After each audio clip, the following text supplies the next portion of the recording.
Selamat siang, perkenalkan nama saya Nadia Pasang, NIM 2021131044048, mahasiswa angkatan 2021, Prodi Ilmu Pemerintahan, Fakultas Ilmu Sosial dan Ilmu Politik, Universitas Cendrawasih.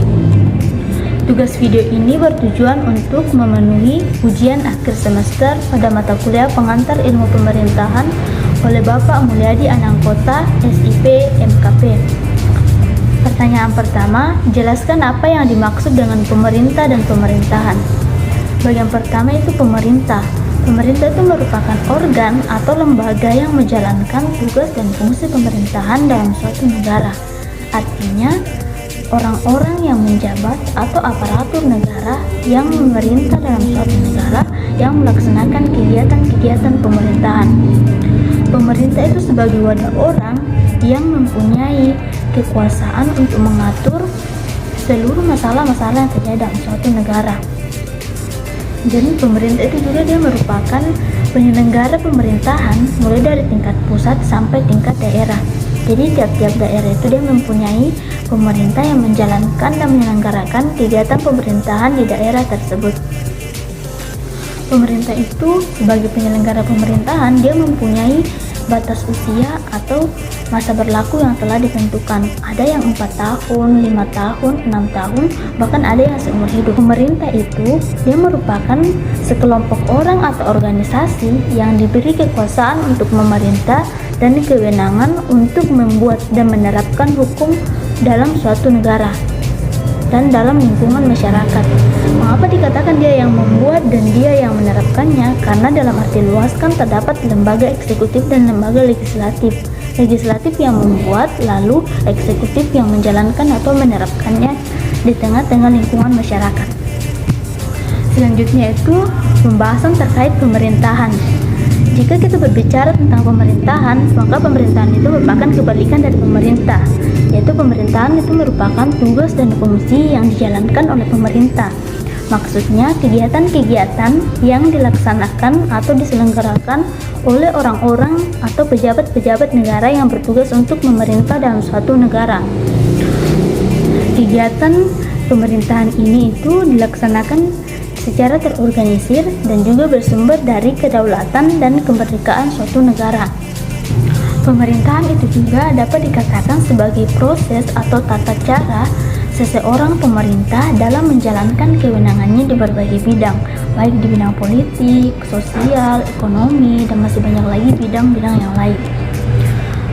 Dalam suatu negara kesatuan itu, pelaksanaan tugas dan fungsi atau kegiatan-kegiatan pemerintahan itu dilakukan dengan sistem pembagian kerja di bawah satu pemimpin, yaitu antara pemerintah pusat dengan pemerintah daerah, dan dilakukan dengan bekerja sama. Misalnya, ada kegiatan pembangunan di suatu daerah, tentu pemerintah pusat dengan pemerintah daerah akan bekerja sama untuk melaksanakan tugas dan fungsi pembangunan tersebut.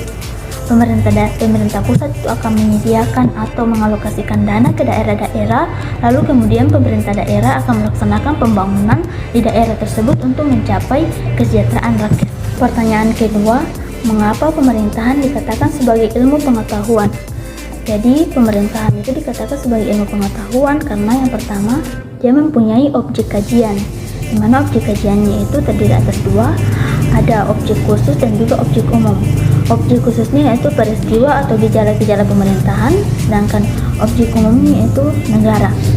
Yang kedua, pemerintahan dikatakan sebagai ilmu karena ilmu pemerintahan itu dia menggambarkan pemerintahan secara sistematis, mulai dari terbentuknya pemerintahan mengatur kehidupan masyarakat mulai dari masyarakat lahir hingga masyarakat meninggal. Lalu yang ketiga, di dalam ilmu pemerintahan itu terdapat teori-teori atau asas-asas yang dapat dipelajari. Yang keempat, ilmu pemerintahan itu dia mempunyai tujuan atau manfaat, seperti untuk memahami masalah-masalah atau gejala-gejala pemerintahan dan menunjukkan peristiwa-peristiwa pemerintahan. Yang kelima, di dalam ilmu pemerintahan kita dapat mempelajari tentang apa dan bagaimana pemerintahan itu hadir dalam kehidupan masyarakat, bagaimana awal mulanya hadir pemerintahan dan kehidupan masyarakat, bagaimana hubungan masyarakat dengan pemerintahan, bagaimana hubungan pemerintah dalam melaksanakan tugasnya di tengah-tengah masyarakat, bagaimana interaksinya dengan masyarakat, bagaimana struktur dan proses-proses pemerintahan itu disusun, difungsikan dan bekerja dengan baik, serta masih banyak lagi dipelajari dalam suatu ilmu pemerintahan. Selanjutnya pertanyaan ketiga, mengapa pemerintahan dikatakan sebagai kebutuhan? Jadi pemerintahan itu dikatakan sebagai kebutuhan karena pada dasarnya masyarakat tidak mampu mengatur kehidupannya sendiri, tetapi membutuhkan kehadiran pemerintah. Pemerintah itu sudah mengatur tatanan kehidupan masyarakat dan mengurus masalah-masalah yang terjadi dalam masyarakat. Seperti yang diketahui bahwa di dalam masyarakat itu sangat diperlukan banyak peraturan agar tidak terjadi benturan antara masyarakat yang satu dengan masyarakat yang lain. Karena masyarakat tanpa pemerintahan itu merupakan kekacauan massal. Contoh kecil dari penerapan ini mengenai aturan lalu lintas. Seandainya pemerintah tidak membuat aturan lalu lintas, tentu kekacauan di jalan akan terjadi. Benturan antara pengendara yang satu dengan pengendara yang lain akan terjadi, bahkan kecelakaan akan rawan terjadi. Ini sama halnya di dalam lingkungan masyarakat yang lebih luas. Seandainya pemerintah tidak hadir membuat peraturan-peraturan dalam lingkungan masyarakat, tentu kekacauan dalam masyarakat akan sering terjadi, kejahatan akan sering terjadi, penindasan hak-hak akan terjadi, bahkan keamanan tidak akan terjadi dalam masyarakat. Oleh karena itu, kehadiran pemerintah dalam masyarakat dapat memberikan kehidupan masyarakat yang lebih tertib, aman, tentram, dan damai. Lalu, pemerintah juga hadir dalam masyarakat, itu mengatasi masalah-masalah persoalan sosial yang terjadi dalam masyarakat seperti urusan masalah kebersihan kota yang merupakan urusan publik. Pemerintah diberikan amanah dan tanggung jawab untuk mengurus masalah tersebut. Pemerintah juga hadir dan memberikan pembangunan di tengah-tengah masyarakat untuk kesejahteraan masyarakat, juga hadir memberdayakan masyarakat, memberikan pelayanan yang adil kepada masyarakat. Pertanyaan yang keempat yaitu, jelaskan ada beberapa asas-asas pemerintahan. Jadi, terdapat 7 asas-asas pemerintahan. Yang pertama, asas aktif. Dikatakan sebagai asas aktif karena pemerintah itu kan senantiasa dituntut agar aktif di tengah-tengah dinamika kehidupan masyarakat. Pemerintah sebagai penyelenggara kegiatan pemerintahan dalam masyarakat, dia itu berada pada posisi sentral yang memiliki peranan sangat penting dalam mengatur kehidupan masyarakat dan mengurus masalah-masalah yang terjadi dalam masyarakat. Yang kedua, asas Friedbastur, yaitu merupakan asas untuk mengisi kekosongan pemerintahan. Ada pekerjaan tetapi pelaksanaannya tidak ada, artinya ada kegiatan pemerintahan tetapi tidak ada organ atau lembaga yang menjalankan tugas dan fungsi pemerintahan tersebut. Contoh kecilnya, di pusat masih ditemui pelaksanaan tugas dan fungsi di kantor pos dan telekomunikasi, tetapi bisa saja di pedalaman-pedalaman di Papua tidak ditemui pelaksanaan tugas dan fungsi yang serupa dengan hal itu.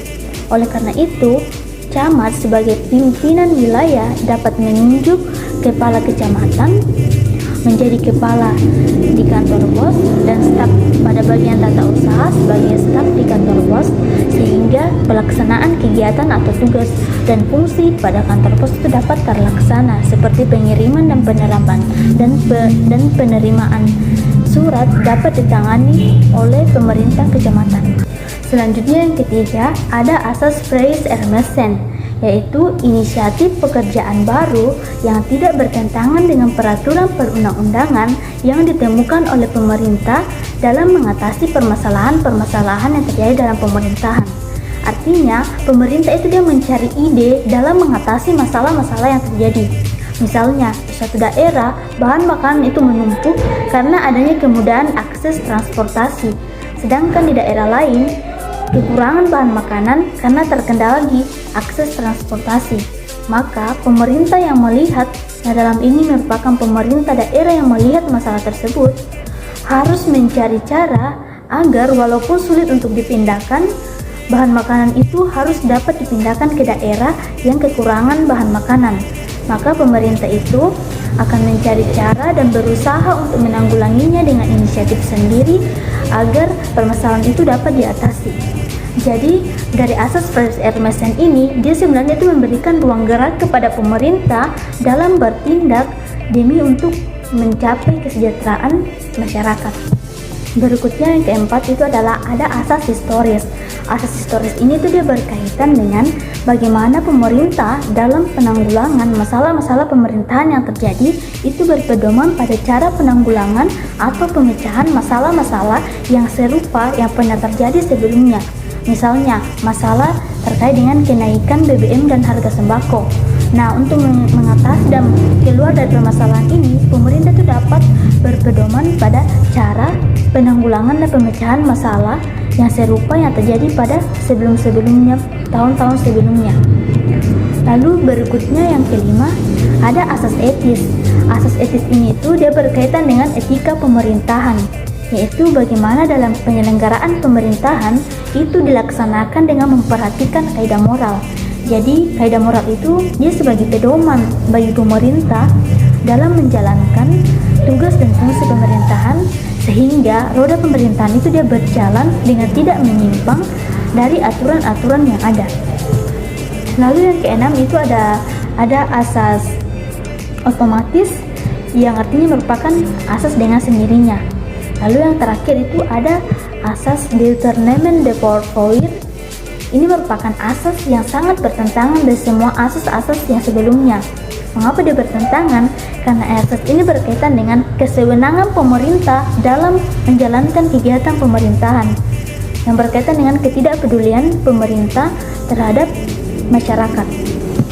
Pertanyaan yang kelima yaitu jelaskan mengenai konsep negara dalam pengantar ilmu pemerintahan.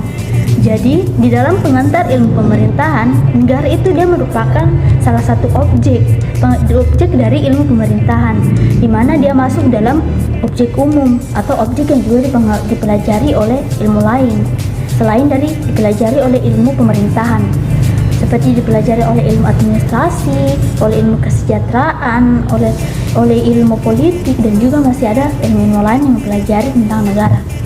Jadi negara itu dia merupakan organisasi dari sejumlah manusia yang mempunyai tujuan bersama, di mana kegiatan-kegiatannya itu dia bersumber dari kedaulatan dan kemerdekaan dalam negara tersebut. Di dalam negara itu dia terdapat rakyat yang tinggal dalam suatu wilayah dan tunduk pada kekuasaan yang sah. Lalu di dalam negara terdapat pemerintah yang menjalankan dan menyelenggarakan pemerintahan. Negara itu juga dia mempunyai tujuan. Setiap negara itu mempunyai tujuan, di mana tujuan itu dia merupakan arah dari perjalanan negara. Lalu negara itu dia juga mempunyai kedaulatan atau mempunyai kekuasaan tertinggi dalam suatu masyarakat atau suatu bangsa. Serta negara itu dia mempunyai masa berlaku yang relatif lama atau selamanya, relatif tidak terbatas.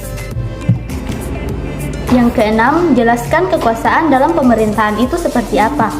Secara sederhana, kekuasaan itu merupakan kemampuan seseorang dalam mempengaruhi orang lain agar orang lain dapat terpengaruh dan bertingkah laku sesuai dengan keinginan dan tujuan dari seseorang yang mempunyai kekuasaan tersebut. Di dalam pemerintahan, itu terjadi pembagian kekuasaan agar kekuasaan tidak menumpuk pada satu tangan. Ada lembaga eksekutif yang menjalankan peraturan perundang-undangan, ada lembaga legislatif yang membuat peraturan perundang-undangan, dan ada lembaga yudikatif yang menghakimi atau mengadili pelaksanaan peraturan perundang-undangan. Jadi kekuasaan itu digunakan oleh pemerintah dalam melaksanakan atau menyelenggarakan kegiatan pemerintahan baik dalam suatu negara, suatu daerah maupun dalam suatu wilayah agar tercipta kehidupan masyarakat yang tertib dan harmonis. Demikian penjelasan dari saya. Sekian dan terima kasih.